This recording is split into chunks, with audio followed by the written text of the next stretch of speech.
Punta ko ng pinamili kong ulam, sumakit din dito ko. Pero hindi naman frozen. Sige. Okay. Lahat tayo may osteo. Osteo means bones. Osteoporosis. Na-bones ka na ko eh. Meron ako osteo. Osteoporosis o arthritis? Hindi, porosis.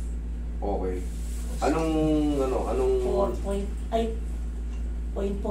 po ata yung sukat. Okay, relax na. Baka scoliosis.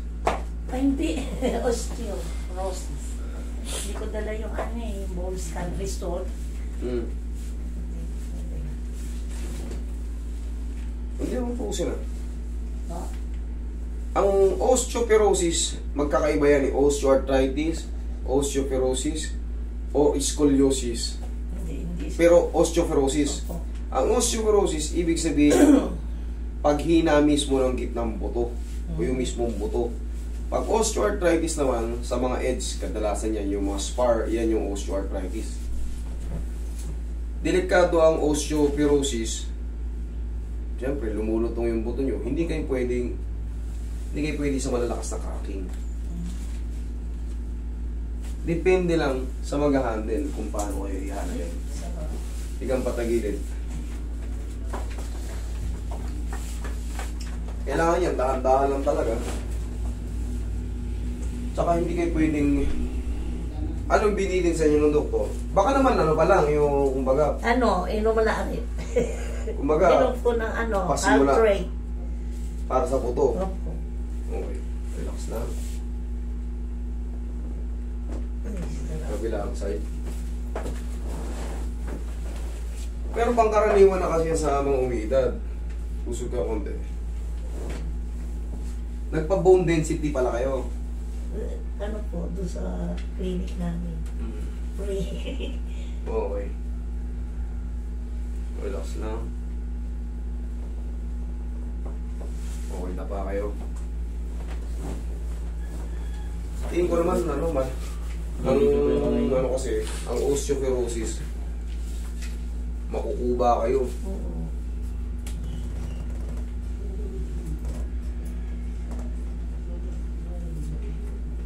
Relax na.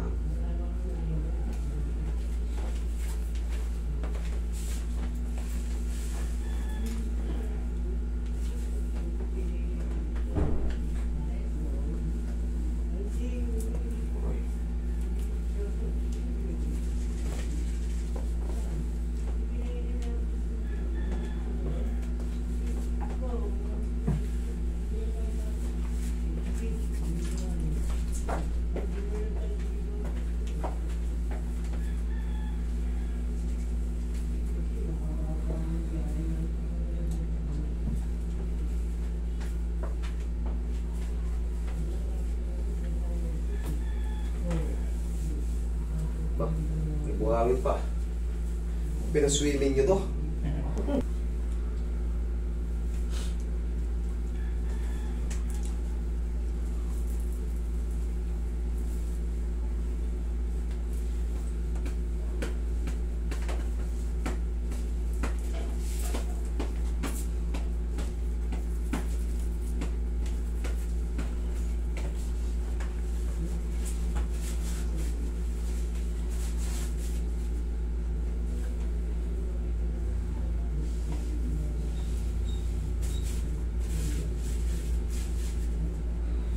Ihaya kayo, mami.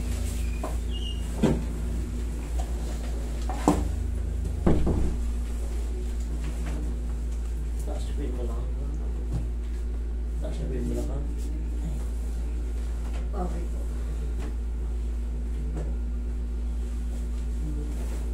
Lagay sa dibdib ng kamay. Yan. Okay, inhale. Exhale.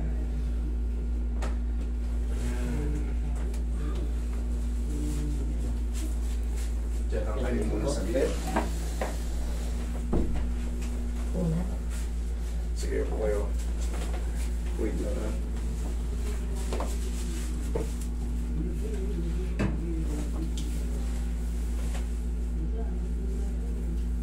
Pag may osteoporosis kayo, ferrosis, gagawin nyo lang yan is, syempre, vitamin sa mga bones. Tapos, kahit pa paano mag-stretching kayo.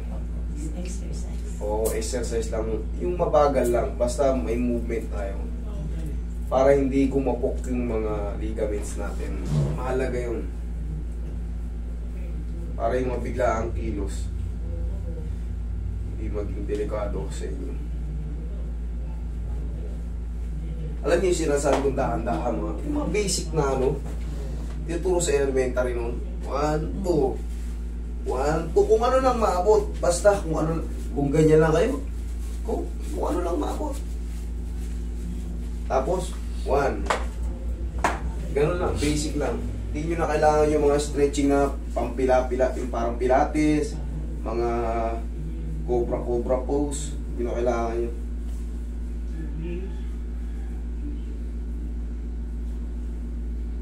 Sarap.